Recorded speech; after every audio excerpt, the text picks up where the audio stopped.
Roger Waters is one of the most controversial figures in modern music history, and while his artistic brilliance has helped to shape generations of fans, his personal relationships and conflicts with fellow musicians, bandmates, and even Pink Floyd fanatics have left behind a trail of victims. And finally, this dish comes, and Roger kind of pushes it with his arm, and he goes, "That's it! That's it! Where's the meat? Where's the meat? What's with this? This is Jew food. What's with the Jew food? Take away the Jew food!" But what happens when a rock star's genius is overshadowed by a trail of grudges, feuds, and controversies? These are just some of the victims of Roger Waters. That the guy's a complete prick. And he is, obviously. Starting with someone no one would expect to be on the wrong end of a Roger Waters tirade, and that's British composer Andrew Lloyd Webber.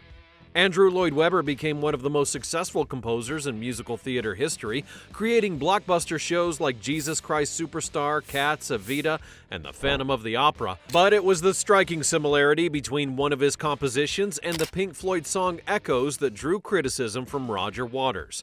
Waters believed that Webber had ripped off the descending guitar riff from the song for Phantom of the Opera, and even wrote a diss track about him called It's a Miracle on his 1992 album Amused to Death. Take a listen and see if you can decide if Lloyd Webber is guilty of stealing.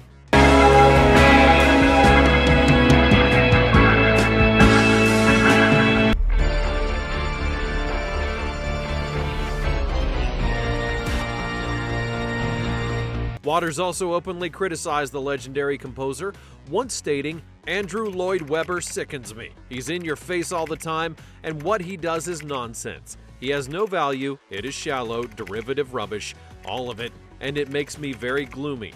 Phantom of the Opera is absolutely horrible from start to finish." And whether or not Webber borrowed from Echoes is still debatable, but one thing's for sure, Roger Waters didn't just let it slide.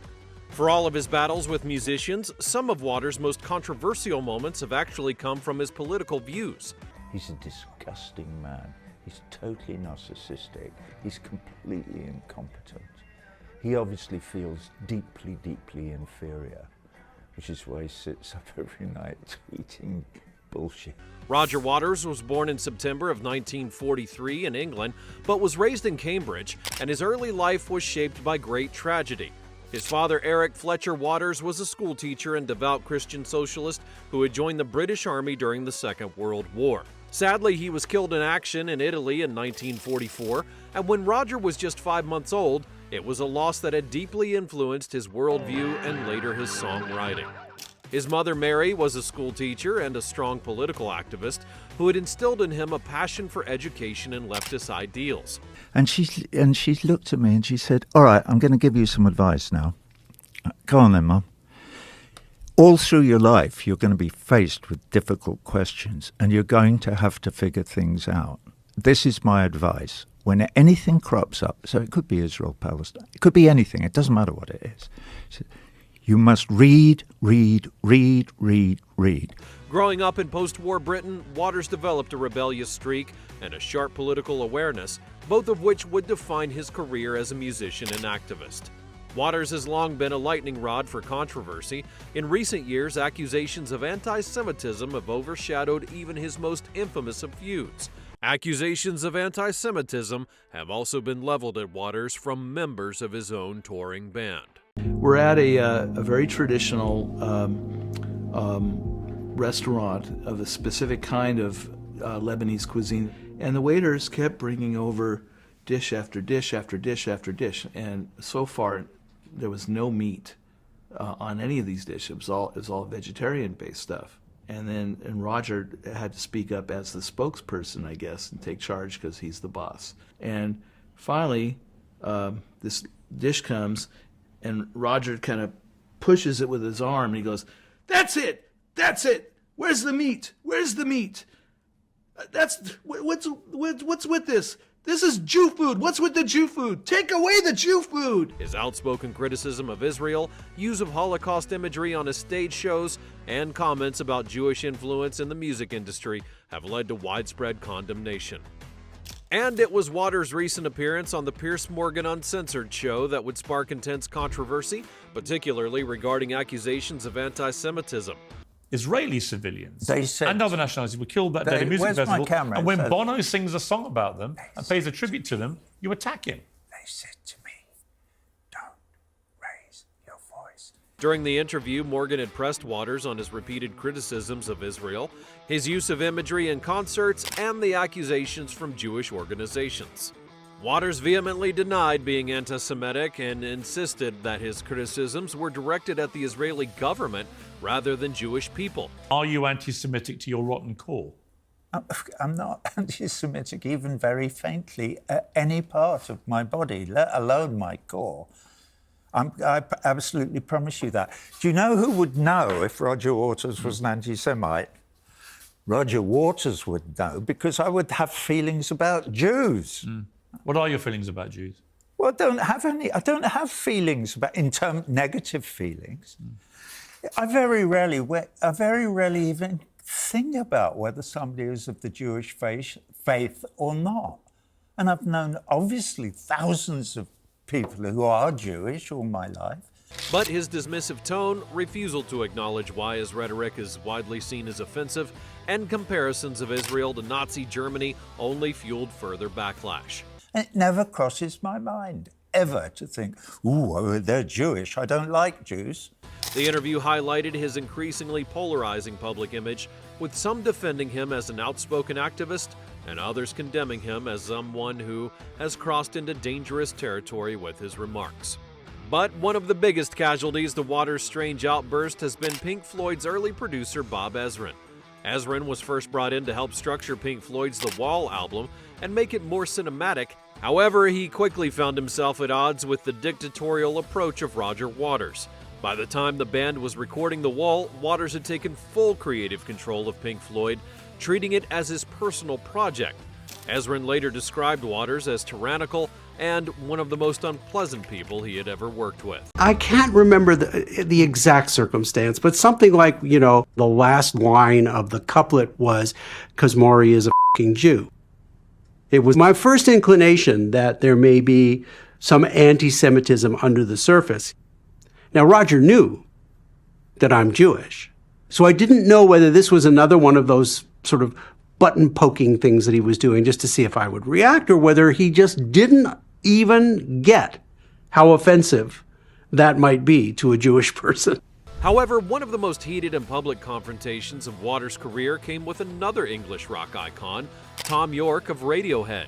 Radiohead had been one of the most influential and innovative rock bands to emerge from the early 90s Britain scene.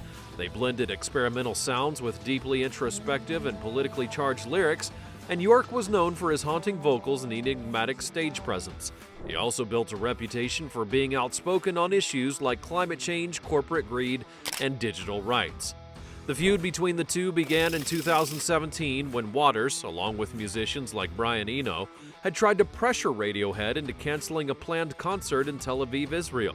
Waters had urged the band to boycott Israel as a stand against the country's policies toward Palestine, and publicly criticized Radiohead for refusing to cancel, calling their decision both disappointing and ignorant. Waters even co-signed an open letter urging the band to reconsider. It's from a few years ago when I wrote to Thom Yorke and made the case for observing the picket line and observing the cultural boycott and not going, when they were going to go a few years ago to go and play, which they did. He wrote back and he said, normally people on the other side of an argument at least have the decency or the grace or the something to have a conversation. So then I wrote him back and I said, Tom, we the people in BDS would love to have been trying to have a conversation with you for months, and so have I, and we would love to have a conversation at some time. So when you say that they won't have a conversation, that they just throw shit at you from far away, that is not true. It's a porky pie, my son. People have been trying to talk to you, and you will not speak to any of it. Anyway, the exchange goes on quite a long time. Yeah. But it Well, just why did it shows end? that the guy's a complete prick. And he is, obviously. But I think he's damaged. He's very damaged. In the end, Radiohead didn't bow to the pressures, proving that even Roger Waters couldn't dictate where they played. But of all the conflicts in his career, there is none that cut deeper than the one that exists between Waters and his former bandmates from Pink Floyd. Roger Waters first met the future members of Pink Floyd while studying architecture at the Regent Street Polytechnic, now University of Westminster in London, during the early 1960s. And it's there that he befriended Nick Mason and Richard Wright, who shared his interests in music. They initially played together in various bands, performing blues and R&B covers, and when Waters' childhood friend Syd Barrett moved to London and joined the group, his creative vision and songwriting skills transformed the band. By 1965, they settled on the name Pink Floyd, blending the names of blues musicians Pink Anderson and Floyd Council. Waters started out as the bassist, but Barrett's drug use and mental health issues would worsen, forcing Waters to gradually take over as the band's dominant creative force and shape their sound and artistic direction. The recording of Dark Side of the Moon was a breakthrough moment for Pink Floyd, both musically and commercially, but tensions in the band were already simmering. While the sessions at Abbey Road Studios were largely collaborative, Roger Waters began asserting more creative control, writing most of the lyrics and shaping the album's overarching themes of mental illness, greed, and time. Despite it all, the band worked well together during the recording process, experimenting with innovative studio techniques, Alan Parsons' engineering expertise, and sound effects like the famous cash register loop on Money. However, as their success skyrocketed, so did Waters' dominance, setting the stage for the power struggles that would eventually fracture the band. The fallout that eventually took place between Roger Waters and David Gilmour is one of the most infamous feuds of rock history, rooted in creative control and clashing egos. As Pink Floyd evolved in the 1970s, Waters became increasingly dominant, taking over the band's artistic direction with concept-driven albums like The Wall and The Final Cut. And Gilmour, while a vital contributor with his signature guitar work and melodic sense, had often found himself sidelined as Waters exerted more control over the group.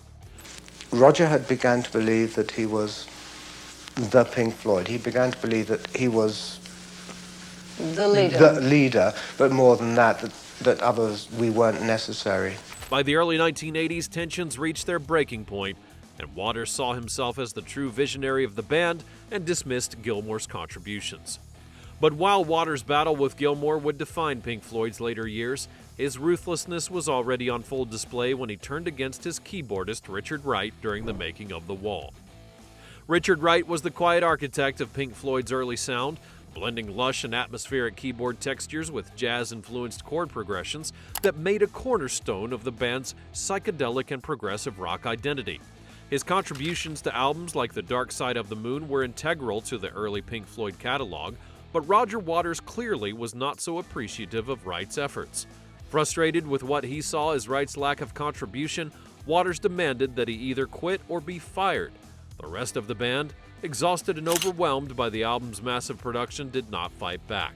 By this time, Roger was on his ego trip, and we didn't get on for some time, for maybe 3 or 4 years before that. He simply said, I don't want Rick to be in the band anymore, and I had no choice because he said basically, if you don't leave, I'm going to take The Wall, which is recorded as a Pink Floyd record, and you do it myself. Wright was officially ousted, but in a bizarre twist, Waters allowed him to stay on as a paid session musician for the Wall tour, meaning that Wright was technically no longer a member of the band, but still playing alongside of them. Ironically, because the tour had lost so much money due to its elaborate stage design, Wright was the only member who actually made a profit since he was being paid a fixed salary. The decision to fire him would later come back to haunt Roger Waters.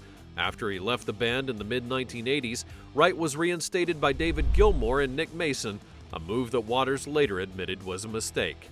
The power struggle would be one of the first major fractures which led to the band's eventual split, reinforcing Waters' growing reputation as a domineering and ruthless leader.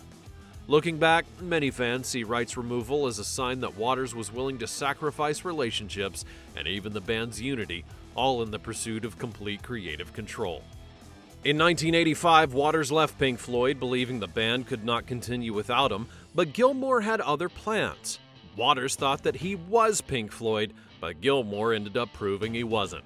Rather than dissolving, Gilmour kept the band alive and released a momentary lapse of reason in 1987 without Roger Waters. This would soon lead to a bitter legal battle, with Waters suing to prevent them from using the band's name and calling them a spent force creatively, a fight that he ultimately lost. The feud played out in public, with Waters calling Gilmour's version of Pink Floyd a fraud, while Gilmour had accused Waters of being an egomaniac who mistreated his bandmates. There was a rare moment of attempted reconciliation, though, when Waters proposed a peace plan to Gilmour in an effort to mend their fractured relationship. The meeting, which took place years after their bitter split in 1985, was an attempt by Waters to bring some closure to the disputes over Pink Floyd's legacy. According to Waters, he had offered Gilmour an olive branch, suggesting they should put their differences aside and work together on more amicable resolutions regarding the band's history and future projects. However, Gilmour reportedly dismissed the idea, showing very little interest in rekindling the partnership. Waters has since expressed disappointment over Gilmour's reluctance to reconcile, stating that he had hoped for a more positive outcome, but ultimately accepted that their relationship was well beyond repair. Decades later, their animosity still remains. In a 2014 interview with Rolling Stone, Gilmour went on record saying the thought of him coming into something that has any form of democracy to it, he just wouldn't be good at it. When asked if he could ever see himself reuniting with Roger Waters, Gilmour said, "Absolutely not. I tend to steer clear of people who actively support genocidal and autocratic dictators like Putin and Maduro. Nothing would make me share a stage with someone who thinks such treatment of women and the LGBT community is okay." Waters, in return, publicly criticized Gilmour for keeping him off Pink Floyd's official platforms, while Gilmour's wife, Polly Sampson, released a no-holds-barred tweet about Waters. "Sadly, Roger Waters, you are anti-Semitic to your rotten core. Also a Putin apologist and a lying, thieving, hypocritical, tax-avoiding, lip-syncing, misogynistic, sick-with-envy megalomaniac. Enough of your nonsense." David Gilmour would soon retweet his wife's statement with the response, "Every word demonstrably true." Waters, though, took no time at all to publicly respond to Sampson's jibes. Okay, and they were really discussing me. She talked about me being an anti-Semite to my rotten core. Well, all I have to say about Polly Sampson is, imagine waking up to that every morning. Even after brief moments of reconciliation, the Pink Floyd relationship remains one of rock's most legendary and long-lasting grudges. Their only reformation came in 2005 at the request of Bob Geldof, who asked that they reform for the Hyde Park Live 8 concert.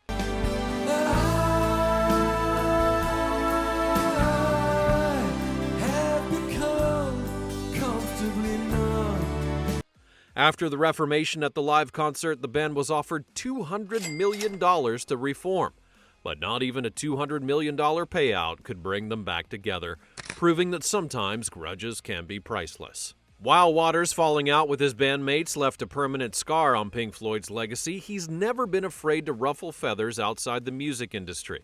In fact, Roger Waters has been one of President Donald Trump's most outspoken critics in the music industry, frequently using his concerts to attack the president. During his Us and Them and This Is Not a Drill tours, Waters displayed a massive image of Trump on stage, often depicting him as a baby, a pig, or even wearing a Ku Klux Klan hood. His performances of pigs featured giant screens flashing phrases like "Trump is a charade" and "Trump is a pig," while a giant inflatable pig with Trump's face floated above the audience. Waters has called Trump a tyrant and a mass destroyer of everything that's good in the world, making it clear that his disdain for the former president runs deep. He's a disgusting man. He's totally narcissistic. He's completely incompetent. He obviously feels deeply, deeply inferior, which is why he sits up every night tweeting bullshit to people at 3 a.m. Waters has also been vocal about his opinions of Donald Trump's famous wall that sits on the U.S. and Mexico border. The building of walls between nations and between religions and between races and between different groups of people with different beliefs is invariably counterproductive, and that we should be past a time when we're wanting to make enemies of the other. However, Waters himself has also had his fair share of detractors and critics. Rolling Stones legend Keith Richards, who has never been shy to share his opinions, has been open about his feelings toward the Pink Floyd bassist. During an interview with The Guardian in 2016, Richards was particularly dismissive of Waters' group, decisively stating, "To me, it's got nothing to do with rock and roll," seemingly in reference to their big-budget, high-production value live performances. "What if he played in daytime?" Richards asked sarcastically. "It's a light show, for Christ's sake. But that's all right, it's a piece of theater. I guess what the Rolling Stones are is a little bit of theater and a little bit of reality at the same time." Gene Simmons of Kiss has also shared his feelings on Roger Waters as well. What's your position about Roger Waters?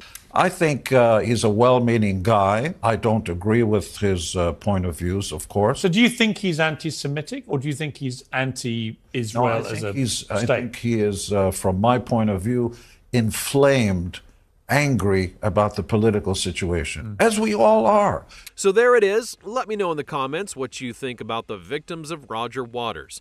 Also, like this video, share it with a friend, and subscribe to the channel so that you never miss another great video like this one. Thanks for watching, and I'll see you next time.